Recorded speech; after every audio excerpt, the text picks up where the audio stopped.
Bonjour à tous, merci pour votre présence aujourd'hui et je vous souhaite la bienvenue à ce webinaire sur le commerce de gros. Nous allons vous exposer aujourd'hui comment évaluer et prévenir les risques professionnels dans votre métier pour vos salariés. Ce webinaire vous est proposé par le réseau Assurance Maladie Risques Professionnels. J'ai le plaisir de vous présenter dans un premier temps vos intervenants du jour. Katia Josselin, qui est contrôleur de sécurité à la CARSAT Pays de la Loire et spécialisée sur le commerce et l'industrie agroalimentaire, interviendra pour vous faire un état des lieux des principaux risques dans votre métier et vous proposera également des outils pratiques pour mettre en place des mesures de prévention.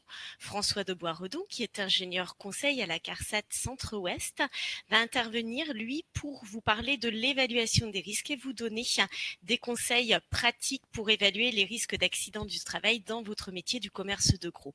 Je suis moi-même Carole Bolo, je suis ingénieure conseil au sein de la CARSAT Pays de la Loire et donc je vais vous introduire ce webinaire et vous faire une petite présentation rapide de notre réseau, l'assurance maladie risque professionnel et de nos missions de prévention vis-à-vis de vos entreprises. Alors, justement, notre réseau, le réseau Assurance Maladie Risque Professionnel, est l'assureur des risques professionnels des entreprises qui emploient des salariés rattachés au régime général de la sécurité sociale. Nous avons pour cela 3 missions. Lorsqu'un salarié déclare un accident du travail ou une maladie professionnelle, les caisses primaires d'assurance maladie vont reconnaître ou non le caractère professionnel de son accident ou de sa maladie et indemniser le salarié. C'est la mission réparation. Les entreprises supportent à elles seules 100% du coût des accidents du travail et des maladies professionnelles. Le service tarification, rattaché aux caisses régionales, va calculer ce taux de cotisation des entreprises et le notifier aux entreprises. Il sera ensuite prélevé par le biais des cotisations que vous payez auprès de l'URSSAF. Nous avons également une troisième mission à laquelle nous appartenons, qui est la prévention des risques professionnels. Cette mission de prévention est assurée en Île-de-France par la CRAMIF, dans les départements d'outre-mer par les CGSS et dans les autres régions par le réseau des CARSAT. Nous nous appuyons également sur l'INRS pour les aspects documentaires et la recherche en lien avec les risques dans les différents métiers.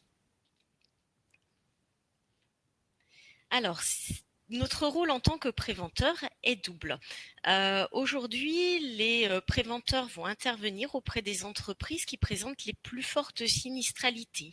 Nous visitons environ 50 000 entreprises chaque année. Ces entreprises sont les entreprises qui déclarent 28% des sinistres, accidents du travail ou maladies professionnelles auprès de notre réseau et représentent 33% des dépenses.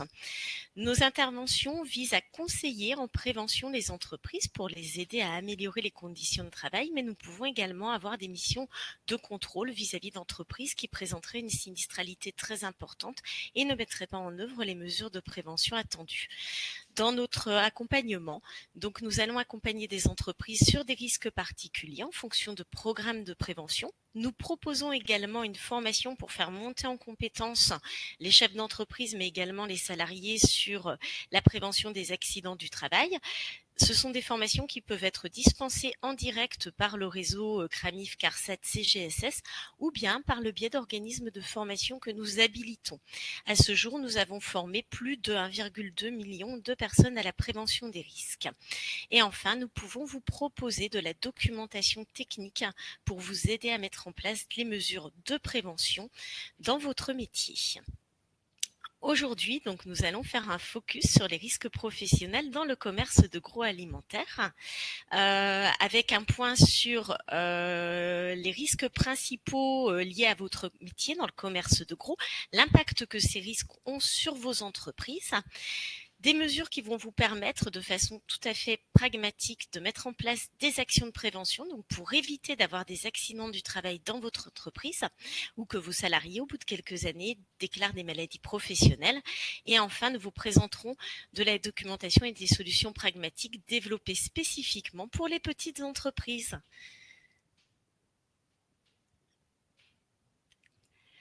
Avant de commencer, un petit point sur les aspects techniques. Donc, nous utilisons Webikeo pour animer ce webinaire. Dans Webikeo, quand vous regardez votre écran, en haut sur la droite, vous avez un onglet chat. Nous vous invitons à utiliser cet onglet chat pour poser toutes les questions qui vont être relatives à ce webinaire et à votre métier. Nous traiterons ces questions soit directement par écrit, soit par oral à la fin de la présentation si les questions sont susceptibles d'intéresser la majorité des participants. Juste en dessous de cet onglet de chat, vous avez également un petit onglet qui vous permettra de répondre à des sondages que nous lancerons au fur et à mesure de la présentation et que nous commenterons.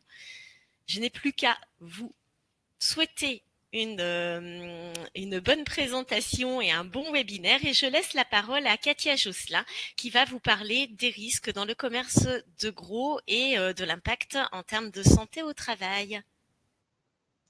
Bonjour à tous. Alors, le commerce de gros est une activité de négoce et de distribution à destination principalement de divers commerces, d'autres distributeurs professionnels et de collectivités. Alors, le grossiste est donc spécialiste de la logistique. Il est de plus en plus un apporteur de solutions pour son client. Et outre la vente, le stockage, la distribution de produits, il peut également intervenir dans des activités de maintenance, par exemple, ou de transformation de produits. Alors, le commerce de gros représente un peu plus de 150 000 établissements en France où travaillent près d'1 million de salariés. Nous déplorons aujourd'hui 30 000 accidents du travail et 2 000 maladies professionnelles.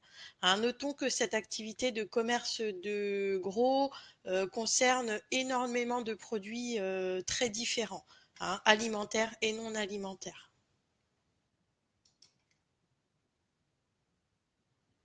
Alors, quels sont les principaux risques de l'activité de commerce de gros?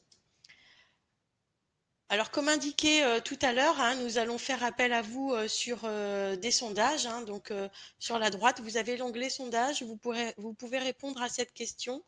Quels sont, selon vous, les 4 principaux risques pour la santé et la sécurité des salariés du commerce de gros? C'est à vous.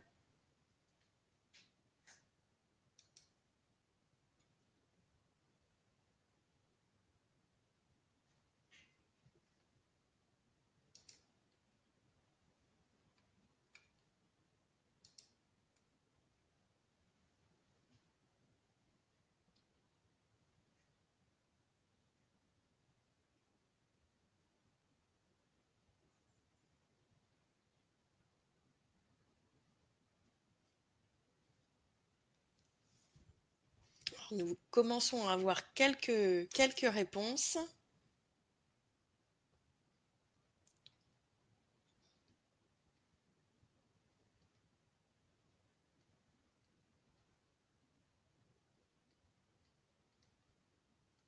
On laisse les derniers participants participer.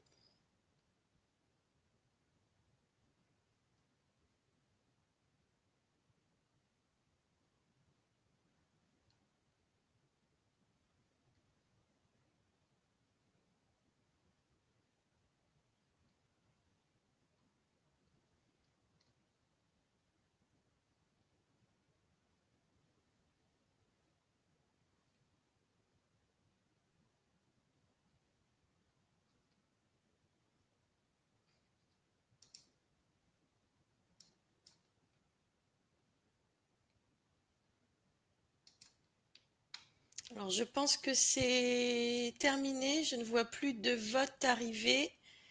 Donc, effectivement, donc le sondage est terminé. Donc, vous avez effectivement répondu sur les 4 principaux risques. Donc, vous avez relevé le risque lié aux manutentions manuelles et le risque de chute à 26%, le risque lié à la conduite d'un engin motorisé à 23% et le risque de coupure à 18%. Donc nous avons très peu de votes sur le risque électrique et le risque chimique. Donc effectivement, vous avez trouvé les principaux risques. Nous allons en parler juste après.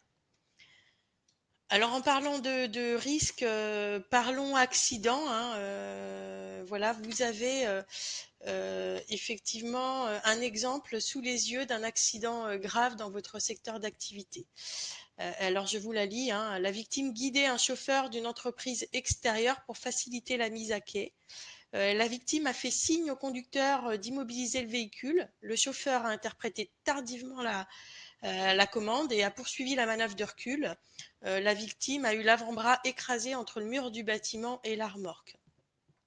Alors, vous voyez, dans ce cas, effectivement, les séquelles peuvent être gravissimes. Dans ce cas, des actions simples ont été réalisées, telles que le traçage au sol de l'aire de manœuvre pour faciliter l'accès au quai du chauffeur.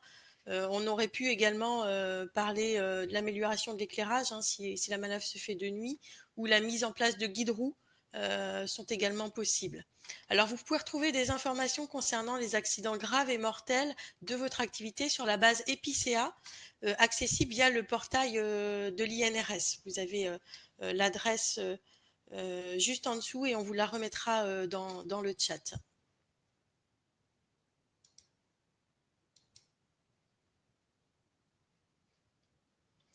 Alors les manutentions manuelles, hein, un des risques principal que vous avez détecté tout à l'heure. Donc revenons au risque de manutention manuelle. Alors 6 accidents sur 10 effectivement sont liés à des manutentions manuelles. Les conséquences peuvent être sur les membres supérieurs avec des heurts, des pincements, des écrasements par une charge, sur les membres inférieurs avec des chocs aux pieds, des chocs aux genoux et également au niveau du dos avec des douleurs ou des lumbagos.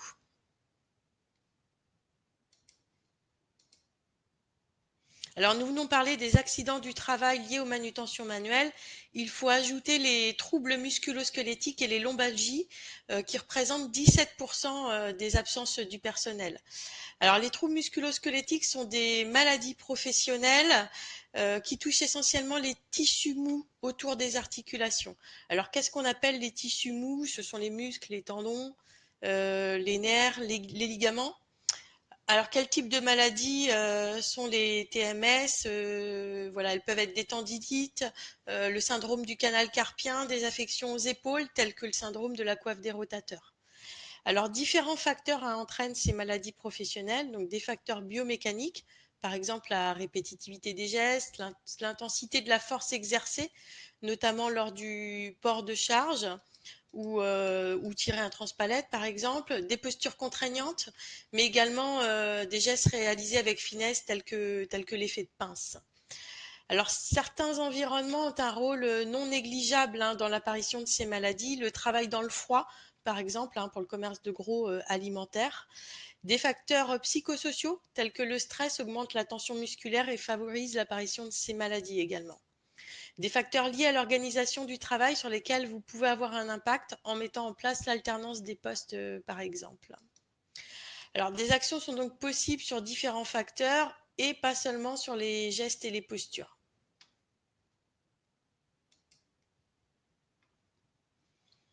Alors, les chutes, vous l'aviez bien détecté tout à l'heure, un accident sur 4 est une chute. Alors, 2 tiers de ces accidents sont des accidents de plein pied et un tiers sont des chutes de hauteur. Les chutes de plein pied vont être, par exemple, des glissades sur un sol mouillé ou un sol souillé, des douleurs aux chevilles liées à des irrégularités pardon, dans le sol, donc des nids de poules, des dénivelés par exemple, un trébuchement sur une palette vide également. Alors les chutes de hauteur vont être des chutes plutôt dans les escaliers, des chutes à la descente des camions, des chutes de quai, des chutes d'escabeaux, voire des chutes de rack ou des chutes de mezzanine. Alors ces gravités peuvent être, la gravité de ces accidents peut être potentiellement très importante. Alors vous avez parlé des coupures tout à l'heure. Effectivement, un accident sur 10 est une blessure aux mains avec l'utilisation d'outils tranchants. Alors le plus courant, c'est le cutter, mais certains d'entre vous peuvent être également amenés à faire de la maintenance ou de la transformation de produits, pouvant également entraîner des blessures aux mains. L'utilisation de couteaux ou de scies à ruban dans le commerce de gros de la viande et de poisson, par exemple.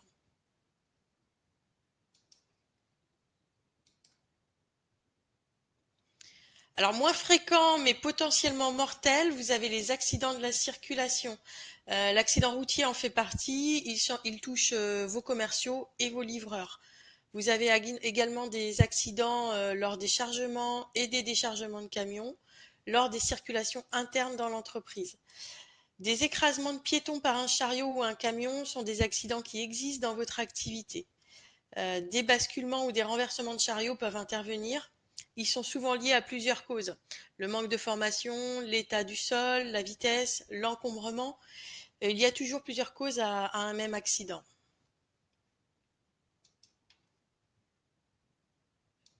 Alors, pour quelles conséquences en chiffres? Allons-y. Alors 2,7 millions de journées perdues par an. Alors c'est quoi? Cela correspond à peu près à 12 000 salariés qui seraient en arrêt sur toute une année complète. Ou alors si vous préférez, 3 000 entreprises de 4 salariés qui seraient complètement à l'arrêt.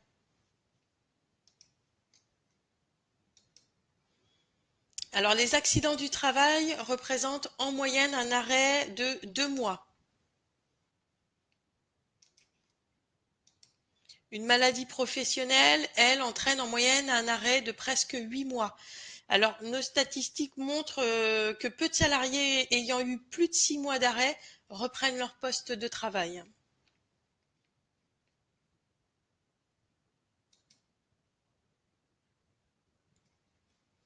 Alors, de nouveau, un sondage auquel nous vous proposons de participer. On va le lancer tout de suite. Alors, quelles sont, selon vous, les conséquences les plus graves des maladies professionnelles et accidents du travail? À vous de répondre.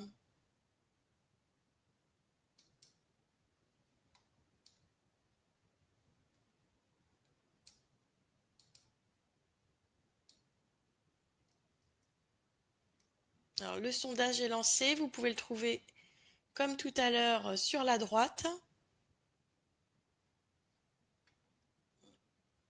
Nous avons les premières réponses.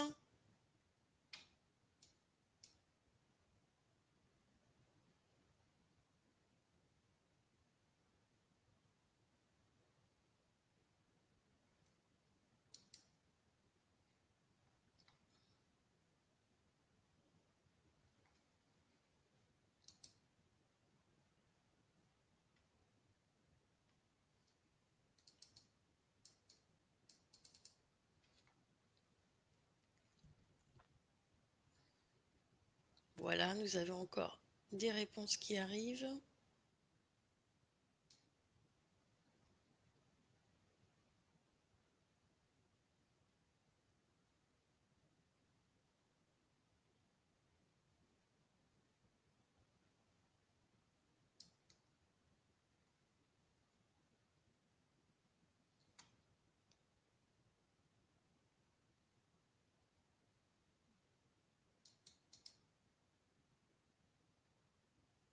Je laisse quelques secondes avant de fermer les votes.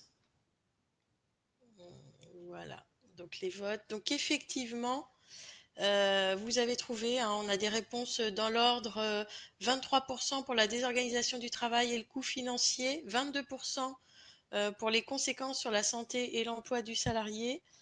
Nous avons 13% sur les tensions sociales, 12% sur les poursuites pénales du chef d'entreprise et 7% sur la dégradation de l'image de l'entreprise.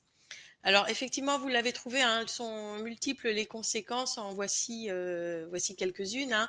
Donc bien sûr, outre l'impact direct sur la santé et la sécurité du salarié, hein, la principale, il y a une forte désorganisation du travail avec un absent.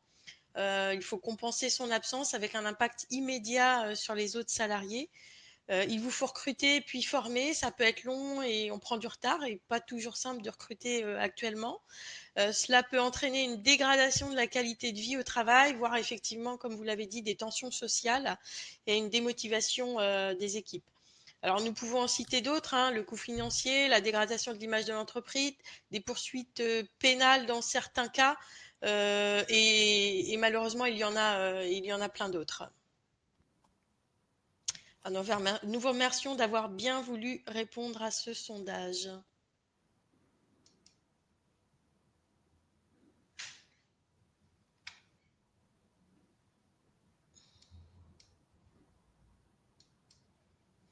Alors, je vais laisser la parole à François de Boisredon qui va vous proposer des solutions pour tous ces risques. Voilà, bonjour à tous. Merci Katia. Donc, nous venons de voir ensemble les principaux accidents du travail, maladies professionnelles dans le commerce de gros, qu'ils soient alimentaires ou non alimentaires.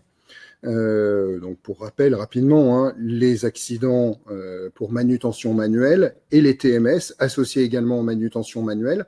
Une petite précision, une TMS habituellement est la conséquence d'une exposition sur le long terme à des gestes délétères, contrairement à un accident du travail. Hein, par exemple, quand vous faites une déchirure musculaire, c'est un accident du travail, alors que une TMS, par exemple au niveau du dos, va être le fruit de plusieurs années d'exposition à des gestes sollicitant le dos.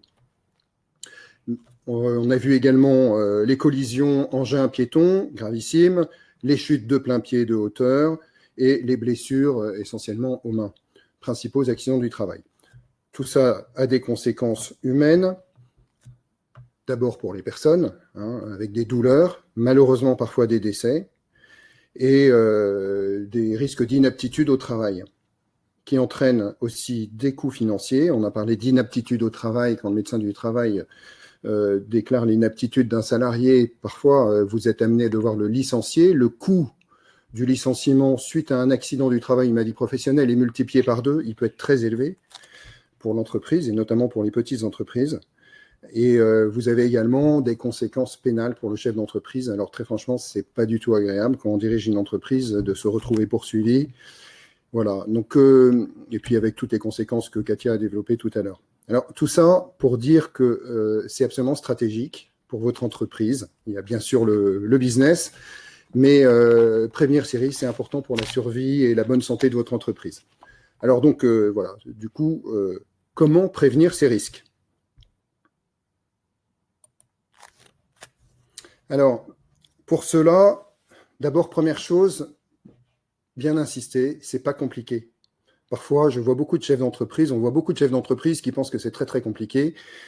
Non, certes, ça demande un peu de méthode, mais surtout beaucoup de bon sens, d'aller sur le terrain, de regarder le travail réel tel qu'il se fait vraiment chez vous, pas comme vous pensez qu'il se déroule, parce que parfois il y a des écarts.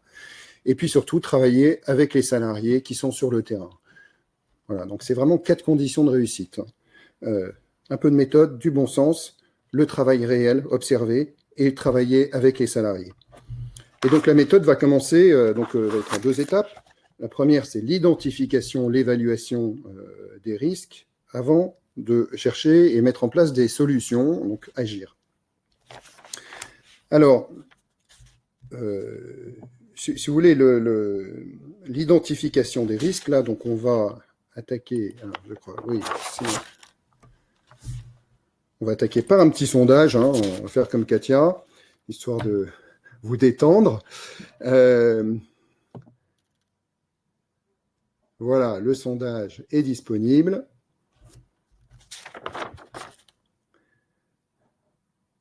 Donc, l'onglet à droite, sondage, maintenant vous avez l'habitude. Et donc là, l'idée, c'est parmi ces tâches, donc que vous devez avoir la plupart dans vos métiers, quelles sont celles pour vous qui sont à l'origine d'accidents nombreux, donc avec une fréquence importante, ou potentiellement très graves.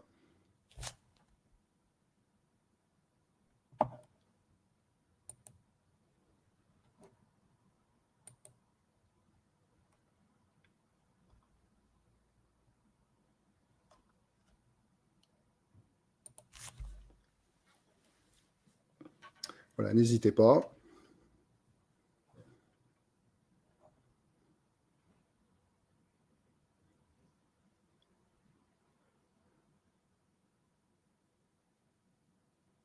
Je vois que ça se remplit, c'est bien, c'est bien. Continuez.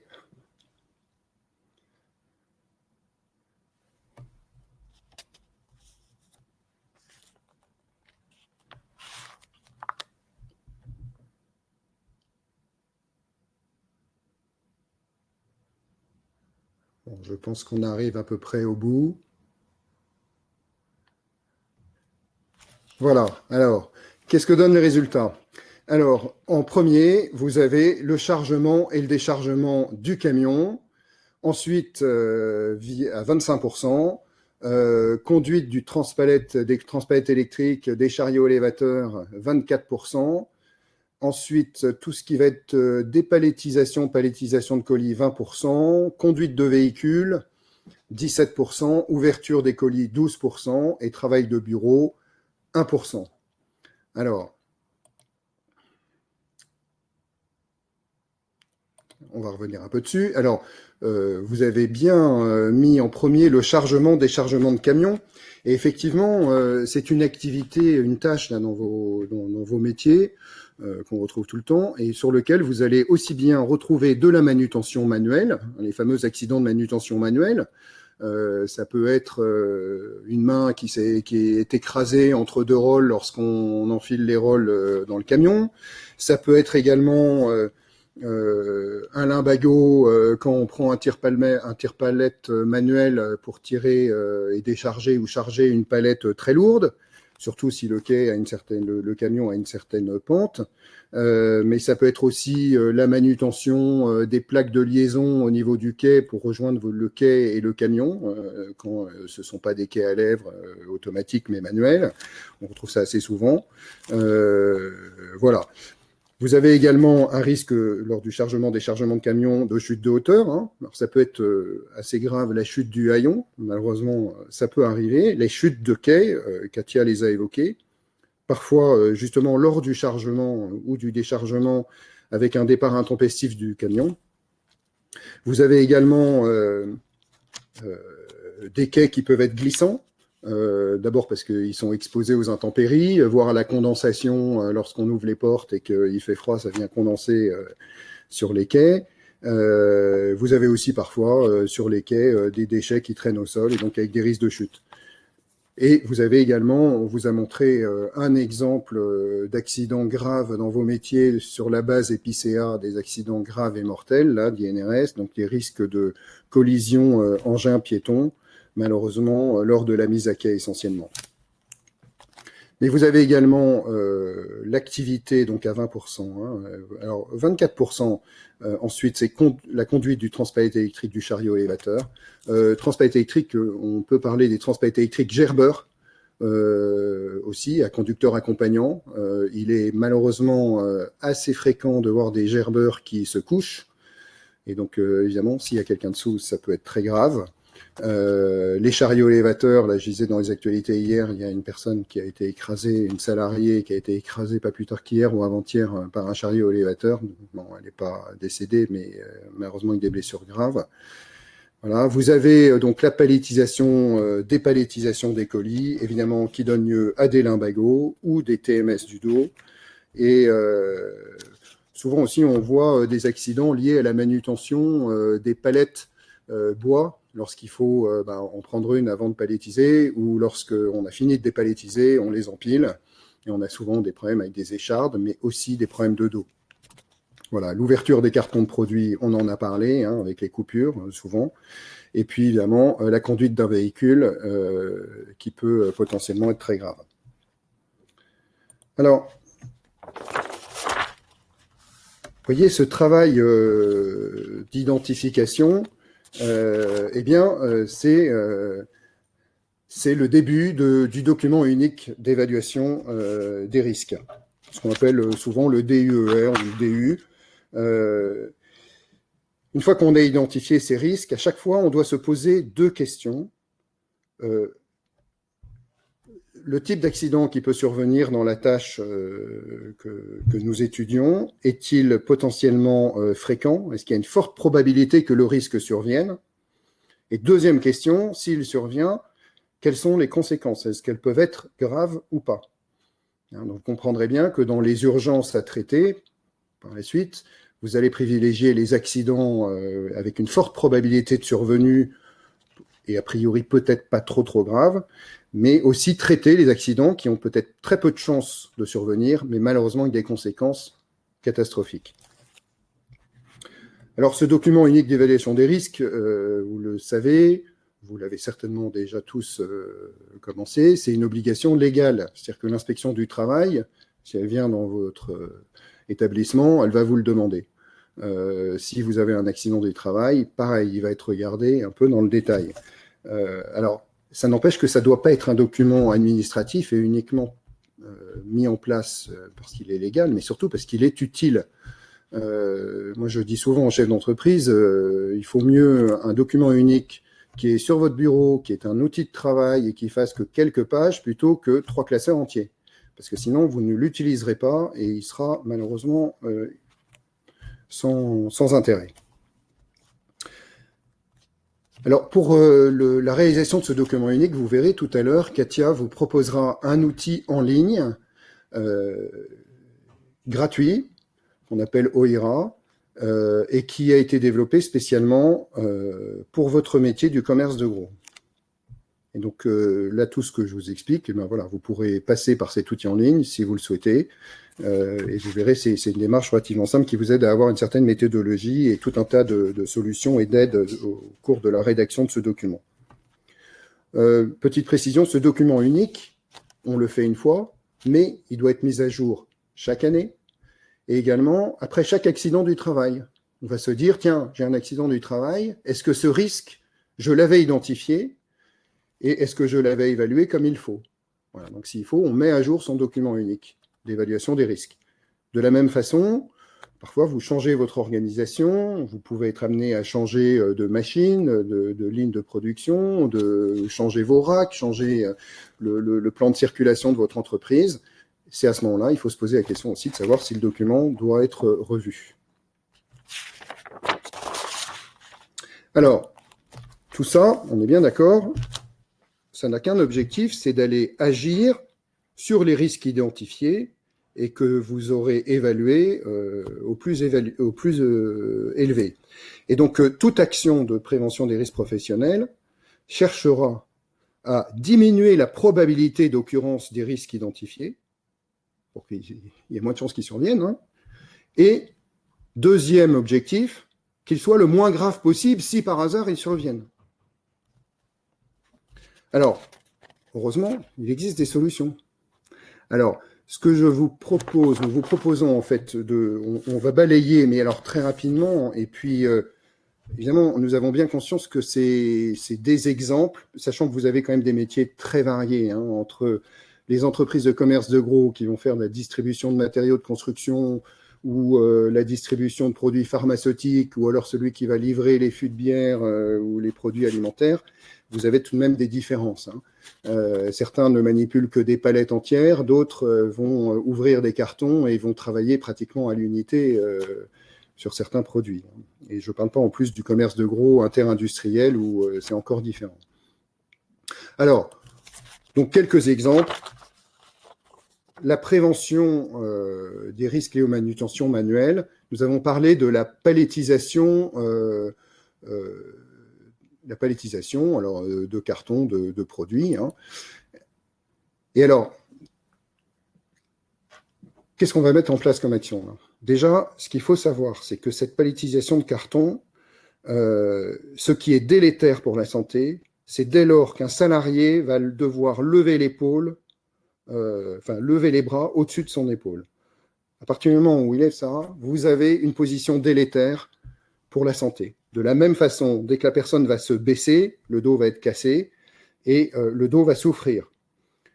Et ensuite, évidemment, plus le carton, le sac, les produits seront lourds et plus, pareil, la situation sera difficile. Donc, en termes de prévention, le principe est simple, évidemment, c'est limiter la hauteur des palettes. Nous recommandons 1,80 m au maximum. Certains me diront que c'est compliqué parce que vous allez diminuer le taux de chargement des camions. Il y a une réflexion à lancer, hein. La grande distribution l'a faite il y a quelques années, qui peut consister à couper les palettes en deux et les mettre l'une sur l'autre, et donc ainsi augmenter le taux de chargement des camions par rapport à ce que vous faites aujourd'hui.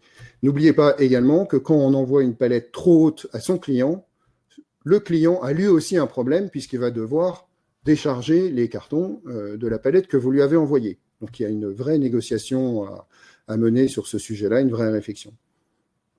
Ensuite, quand on paletise ou quand on dépaletise, eh bien, la palette, l'idéal, c'est de ne pas la laisser au sol, parce que le dernier carton ou le premier carton qu'on va poser sur la palette, eh bien, évidemment, on va supposer qu'on baisse le dos. Donc, tout le principe va consister à dire comment est-ce que je fais pour élever la palette à une hauteur ergonomique.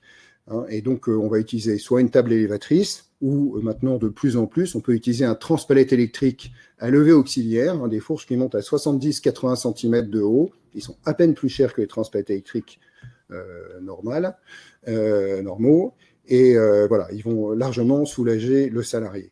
De la même façon, il peut y avoir une réflexion aussi sur le poids des cartons, des sacs qu'on paletise et qu'on envoie aux clients. C'est pas toujours simple, mais évidemment, l'idéal, c'est d'arriver sur des poids unitaires inférieurs à 15 kg. Une fois qu'on a palettisé une palette, on utilise souvent on filme la palette hein, pour éviter qu'elle s'abîme.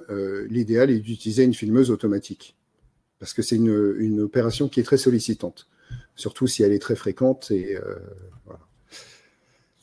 Alors ensuite, après tout ça, c'est du bon sens. Hein, l'aménagement des magasins, de vos stocks, de vos rayonnages doivent avoir pour objectif de limiter au maximum les déplacements manuels avec port de charge. Il nous arrive parfois d'arriver dans les entreprises où on voit des salariés qui portent des cartons dans les bras et qui vont marcher pendant 30 mètres pour aller les déposer à un autre endroit. C'est du temps perdu et c'est délétère pour la santé. Donc, on peut utiliser des dessertes roulantes avec une hauteur réglable. Hein. Il y a des systèmes à ressort qui permettent en plus que le carton soit toujours à hauteur. On peut utiliser aussi des tapis de transfert. Voilà. Et dans la mesure où on les met en rayon, hein, sur des rayonnages, hein, ce qui peut arriver dans certains de vos métiers, on rend les produits accessibles en hauteur, hein, moins d'1,80 m, avec une profondeur de rayon de moins de 60 cm. Les produits lourds ou ceux qui sont à très forte rotation, ben, on ne va pas les mettre en bas, on ne va pas les mettre en haut, on va les mettre à une hauteur ergonomique. Bon, c'est deux petits exemples pour montrer qu'on peut toujours aller très loin sur les solutions à mettre en place. Bon, après, il ne faut pas négliger la multiplicité des aides à la manutention qui existent pour les manutentions. On peut citer par exemple les diables monte-escalier, hein, qui sont à batterie, hein, par exemple, et qui permettent de soulager. Alors, je prendrai l'exemple des fûts de bière qu'on va descendre en cave dans certains restaurants ou bars. Il existe aussi les préhenseurs à ventouse, on a peut-être vu, hein, qui permettent de saisir des cartons parfois lourds et sans aucun effort grâce à un vide d'air. Vous avez l'étape de préparation à hauteur, réglable. Alors c'est important, vous avez sans doute des salariés de petite taille et d'autres de grande taille. Évidemment, ça leur permet d'avoir le dos cassé lorsqu'ils font leur préparation. L'utilisation de transpalettes électriques à levée auxiliaire, on en a parlé. Et puis, je citerai également les transpalettes électriques compactes qu'on voit se développer de plus en plus très utilement et avec la satisfaction vraiment des salariés et qui remplacent aujourd'hui de plus en plus les transpalettes manuelles. Transpalettes manuelles qui, avec des palettes de quelques centaines de kilos, sont souvent très délétères pour le dos. Aujourd'hui, ces transpalettes électriques compactes ne sont pas plus encombrants qu'un transpal manuel. Voilà. Et donc, c'est vraiment à privilégier.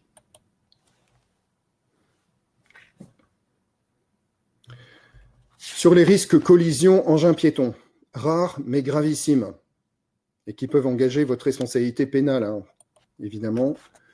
Alors, le basique, hein, pour toute entreprise, c'est avoir un plan de circulation, tant à l'extérieur de votre site, notamment pour distinguer les visiteurs, le personnel, les livraisons, les camions de livraison, les camions d'expédition. Il faut établir son plan de circulation avec un balisage horizontal au sol, un balisage vertical avec des panneaux. Bon usage voudrait même qu'à l'entrée de votre site, on ait ce plan de circulation qui soit affiché. Voilà, ça permet aux salariés, aux visiteurs, à vos clients d'arriver, de vous trouver tout de suite et de sentir qu'il y a une entreprise organisée. De la même façon, et souvent, par exemple en hiver, en fin de journée, il commence à faire nuit, favoriser, mettre à disposition des salariés et encourager le port de vêtements à haute visibilité. Ça peut être vrai aussi à l'intérieur de votre entreprise. Travailler les éclairages intérieurs, extérieurs. Pensez bien aussi à l'intérieur des camions et sur les quais, où les risques sont les plus importants. Évidemment, les salariés qui conduisent des transpalettes électriques gerbeurs à conducteurs accompagnants, les chariots élévateurs, mais aussi potentiellement des nacelles élévatrices, etc., doivent réussir l'examen du CACES. On pourrait revenir, un certificat d'aptitude à la conduite en sécurité. J'insiste sur le transpalette gerbeur à conducteur accompagnant, c'est une recommandation qui existe depuis maintenant 2 ans et qui est obligatoire. Certains ne le savent peut-être pas encore. Et ensuite, travailler avec les entreprises de livraison et d'expédition qui viennent chez vous pour vous livrer vos produits en établissant les protocoles de chargement-déchargement.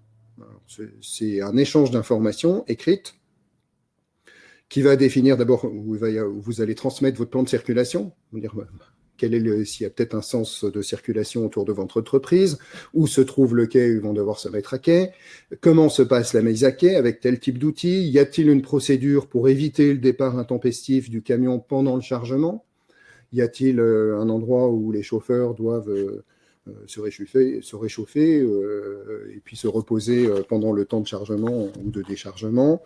Voilà, donc ça, c'est une chose importante aussi.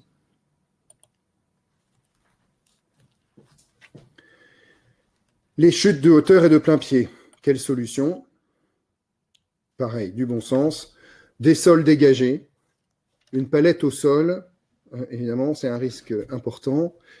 Et de trébucher en reculant, souvent.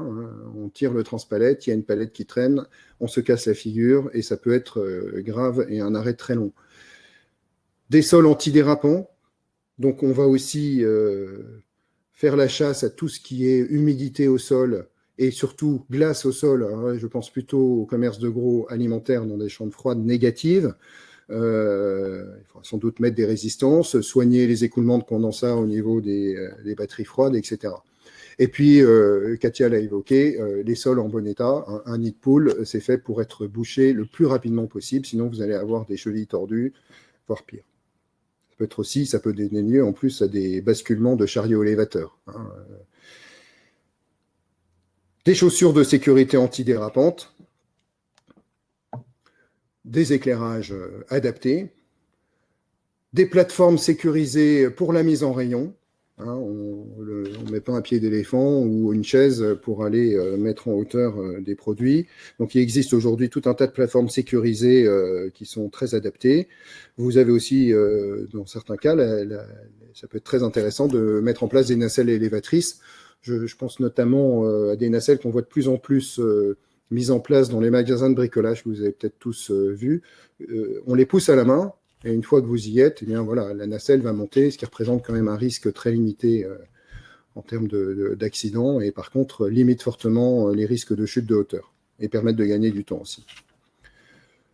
Évidemment, tout ce qui va être garde-corps sur des mezzanines, ça va être très important. Des barrières écluses lorsqu'on doit mettre des palettes en hauteur. Voilà, les rambardes sur les escaliers qui sont soignés en état. Sur les blessures aux mains, alors on l'a vu, on a beaucoup encore d'accidents fréquents qui peuvent être potentiellement graves, attention, parce que quand vous avez la coupure d'un tendon sur une main, ça peut conduire à une inaptitude parce que c'est difficile à réparer. Souvent, c'est juste quelques points de suture, mais bon voilà, c'est vraiment à éviter, ça va désorganiser sinon votre entreprise. Donc l'idéal pour nous, c'est qu'il n'y ait pas besoin d'utiliser de cutter pour ouvrir les cartons, et donc de privilégier des emballages prédécoupés pour ouverture facile. On a bien conscience que ce n'est pas forcément simple de traiter ça avec vos fournisseurs, mais voilà, c'est une piste d'action et qui peut permettre de gagner du temps également. À défaut, on met en place des cutters de sécurité, pas des cutters à 3 francs 6 sous, là, avec les lames qui se cassent, parce que ça c'est terrible, les lames ne sont jamais rentrées, et lorsque le salarié est un peu sous pression, il va saisir le cutter avec la lame sortie, il va se couper. Donc il existe tout un tas de cutters parfaitement adaptés, même des coupe-films, où les lames sont protégées, ou en tout cas se rétractent après utilisation. Juste un petit détail, mais ça peut concerner certains dans vos activités, les feuillards, et notamment les feuillards métalliques. où on a parfois à déplorer des coups de fouet qui peuvent être blesser gravement aux yeux notamment. Il existe des pinces de sécurité qui évitent ce coup de fouet. Voilà. Et de façon générale, utiliser des gants anti-coupure, je pense notamment lorsqu'il y a de la transformation de produits alimentaires avec l'utilisation de couteaux. Lorsque, de la même façon, on utilise des machines, que ce soit pour la maintenance ou pour la transformation de certains produits, on fait attention à ce que les carters de sécurité soient en place, que les machines soient conformes. Voilà, je vais laisser maintenant la parole à Katia, qui va vous présenter donc les outils en ligne mis en place par l'assurance maladie pour vos métiers. Alors, attendez. Hop. Merci François. Je pense qu'on m'entend. Voilà. Katia, à toi. Alors, quelle solution effectivement pour les petites entreprises? Donc, l'assurance maladie risque professionnel a travaillé avec l'INRS et ses partenaires, dont les représentants de vos organisations professionnelles du commerce de gros, dont j'ai vu quelques présents aujourd'hui. Nous les remercions. Donc, on a travaillé effectivement avec ces organisations pour mettre à disposition des outils et des publications adaptés à votre métier. Alors, ces outils, vous le verrez un peu plus tard, sont accessibles sur les pages Amélie Entreprise et sur le portail de l'INRS. Alors, sur la page là que vous voyez à l'écran, on va vous présenter à suivre. Alors, si vous voulez me suivre dans le sens, on va dire, inverse des aiguilles d'une montre, donc vous avez en haut à gauche l'outil d'évaluation OIRA dont vous a parlé François tout à l'heure, qu'on va vous présenter juste après. Des fiches d'aide au choix des équipements, qu'on appelle comment bien choisir son matériel, des outils d'accueil des nouveaux embauchés, on vous en présentera 2, des fiches pratiques pour votre métier sur des risques spécifiques, un outil de formation en ligne pour acquérir des bases en prévention des risques et un outil d'analyse de vos accidents du travail.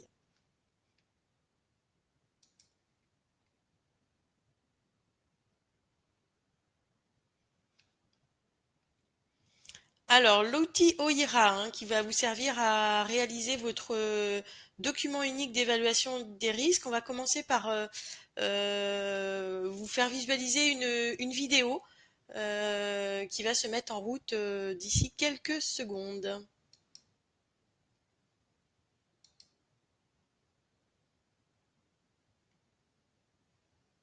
Elle devrait arriver. Pour pouvoir utiliser OIRA et télécharger un rapport ainsi qu'un plan d'action à la fin de votre évaluation, il faut d'abord s'inscrire en début de session. Ce compte, anonyme et gratuit, vous permettra également d'accéder aux éléments sauvegardés l'année suivante pour les mettre à jour. Une liste de tous les risques propres à votre secteur est disponible en page d'accueil de l'outil. Elle peut être imprimée pour évaluer les risques directement au poste de travail avec vos salariés.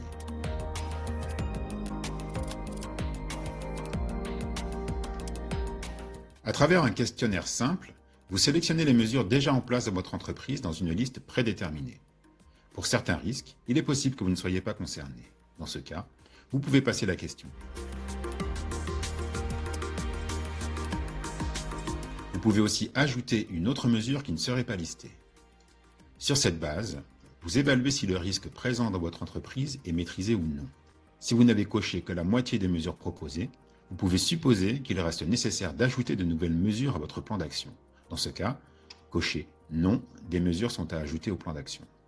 Vous pouvez alors sélectionner de nouvelles mesures standards qui seront ajoutées au plan d'action ou ajouter des mesures supplémentaires propres à votre situation de travail. Cliquez ensuite sur « Enregistrer et continuer » pour dérouler la suite du questionnaire.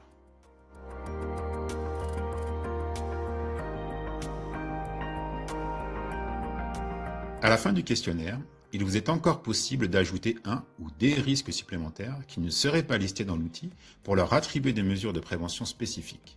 Sauvegarder. Cliquez ensuite sur « Enregistrer et continuer » et téléchargez le rapport que vous pouvez utiliser comme document unique sous la forme d'un fichier Word. Il récapitule, pour chaque risque identifié, l'ensemble des mesures soit mises en place, soit à mettre en œuvre dans l'entreprise. Sur la même page, Vous pouvez télécharger le plan d'action sous la forme d'un fichier Excel qui indique pour chaque mesure à mettre en place son calendrier, son budget ou la personne qui en est responsable. Votre entreprise sera la seule à pouvoir accéder à ces données.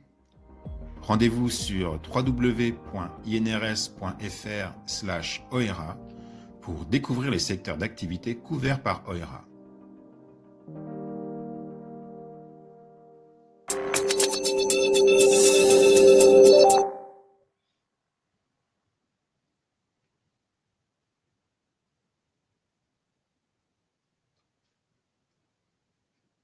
Alors vous l'avez vu, hein, donc on en a parlé tout à l'heure, le document unique est un document réglementaire.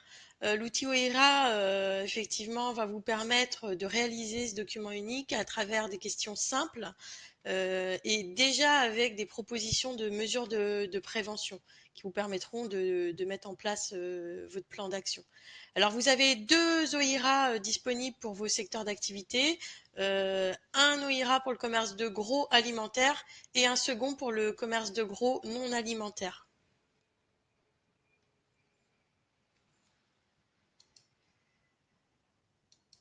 Alors, d'autres outils sont disponibles pour vous accompagner dans la prévention des risques. On en a parlé tout à l'heure. Donc, vous avez l'outil Analyser un accident du travail, donc qui est en ligne sur le site de l'INRS. Alors, la finalité de l'analyse d'un accident de travail est de travailler sur les causes de ces accidents, afin bien sûr que d'autres accidents ne se reproduisent pas. Alors, comme l'OIRA tout à l'heure, il s'agit de répondre à des questions simples afin de détecter les différentes causes de chaque accident. À chaque cause détectée, il vous sera proposé différentes mesures de prévention pouvant être mises en place. Alors, vous pourrez garder une trace informatique ou papier de cette analyse.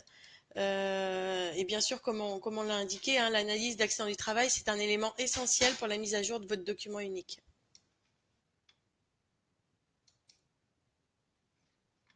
Alors, nous avons parlé tout à l'heure de fiches pratiques appelées fiches solutions. Alors pour votre métier, certaines sont en cours de construction encore aujourd'hui. Ces fiches sont destinées à vous donner des actions concrètes sur un risque particulier. Alors vous avez déjà en ligne quelques fiches générales. Vous avez notamment en visuel ici une fiche sur la prévention des collisions engins piétons.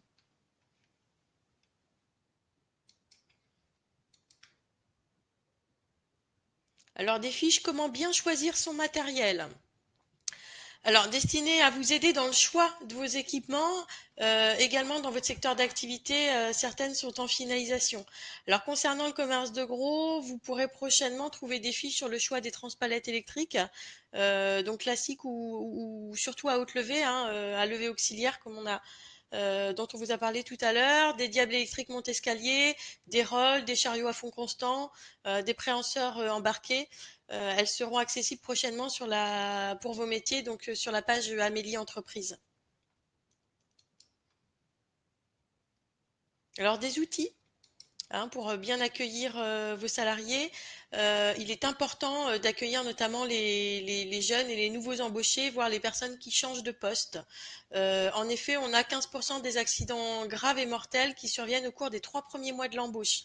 Alors un quart de ces accidents du travail concerne des salariés qui ont moins d'1 an d'ancienneté dans l'entreprise. Donc le cahier de l'accueillant que vous voyez ici en visuel est disponible gratuitement en ligne. Il va vous permettre d'élaborer votre propre démarche d'accueil et éventuellement de rédiger votre propre livret d'accueil.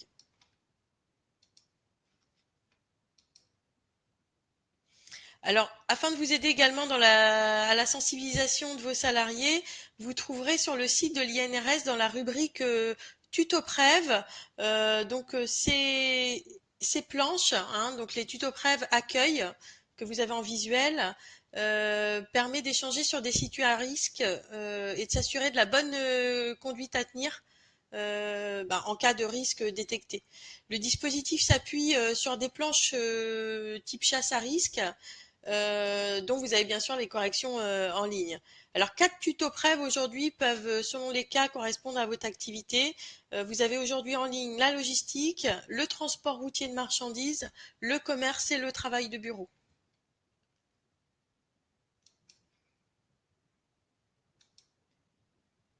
Alors enfin, une formation gratuite en ligne est disponible sur le portail de l'INRS.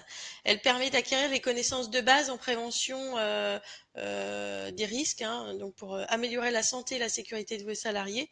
Elle est composée de 4 modules que vous pourrez soit faire à la suite ou soit en plusieurs temps à la demande. Alors l'inscription se fait en ligne également sur le portail de l'INRS, sur le portail e-formation, dont vous avez le lien sur la présentation. Alors tous les outils, on vous l'a dit tout au long de la présentation, sont accessibles sur 2 portails, le portail Amélie Entreprise et le portail de l'INRS.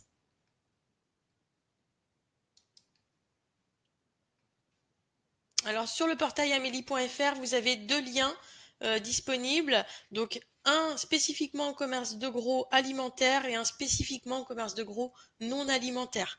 Vous avez en visuel la page Amélie commerce de gros non alimentaire. Sur l'INRS, 2 pages dédiées également, une commerce de gros, une commerce alimentaire et non alimentaire.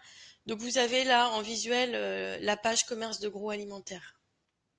Alors nous vous invitons bien sûr à aller visualiser ces pages et à récupérer tous les outils qui viennent de vous être présentés.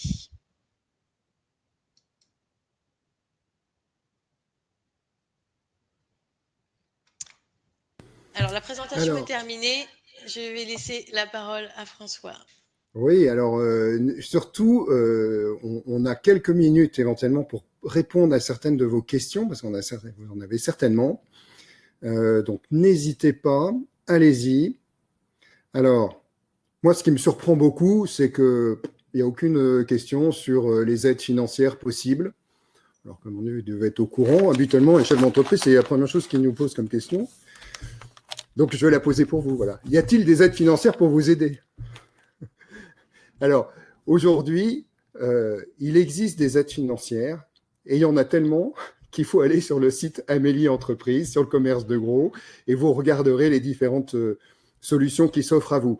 Aujourd'hui, toute entreprise de moins de 50 salariés, donc, dont le SIRAN a moins de 50 salariés, a la possibilité, en tout cas, de bénéficier d'une aide, ce qu'on appelle TMS Pro, diagnostic pour faire une étude de poste sur un poste de travail, suivi qui va être avec un certain nombre de recommandations faites par l'ergonome qui va étudier le poste de travail.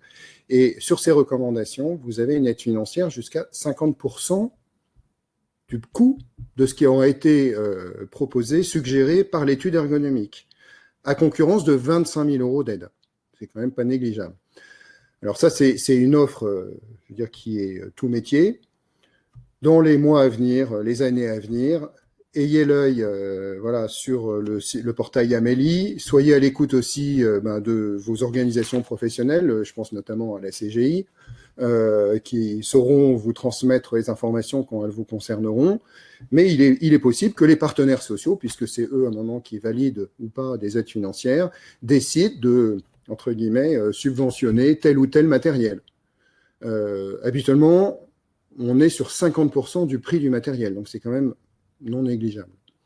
Voilà, donc sur le site amélie.fr entreprise, vous trouverez, et aide financière, vous trouverez toutes ces informations-là. Je ne vois pas d'autres questions. Voilà, nous avions prévu de terminer à 11 h, il est 58, alors voilà. Une question, François, sur les CACES. Alors, oui, les CACES. Alors, effectivement, ça, c'est une autre question assez fréquente. Merci, Katia, qu'on peut avoir. Pour les transpalettes électriques. Ouais, exact. Alors, oui, c'est souvent une question des chefs d'entreprise, mais le CACES est-il obligatoire? Alors, le CACES, c'est une formation, en tout cas, la réussite au test CACES est pour nous obligatoire, nous assureurs. Très clairement, c'est obligatoire pour votre assureur que nous sommes. L'obligation réglementaire du Code du travail, c'est que la personne soit formée, CACES ou pas. Mais la jurisprudence montre, en tout cas lorsqu'il y a un accident grave sur un chariot élévateur, demain aussi sur un gerbeur à conducteur électrique, enfin à conducteur accompagnant, le juge regardera la formation que vous avez délivrée et si vous avez bien vérifié que la personne était apte à conduire cet engin qui, on l'a vu, peut être dangereux. Si vous n'êtes pas en mesure de montrer que vous avez fait une formation au moins équivalente à celle du CACES, vous serez condamné pénalement. Donc franchement, une recommandation évidente et de bon sens, le CACES doit être obligatoire dans vos entreprises. Petite remarque, donc c'est obligatoire. Il existe maintenant un CACES pour les transpalettes électriques gerbeurs et conducteurs accompagnants, on en a parlé.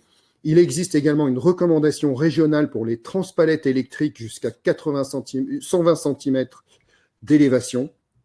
Je vous encourage à former aussi vos salariés à la conduite des transpalettes électriques. On peut avoir des accidents graves également.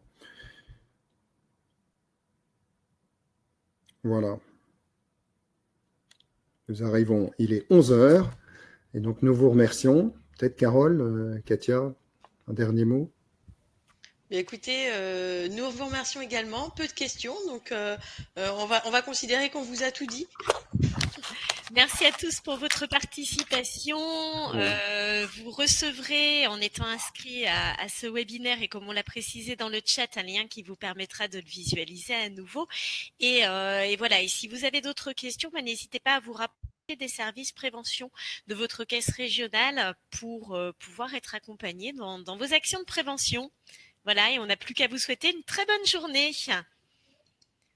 Merci bonne à journée, tous. merci à vous. Au revoir. Voilà, bonne journée.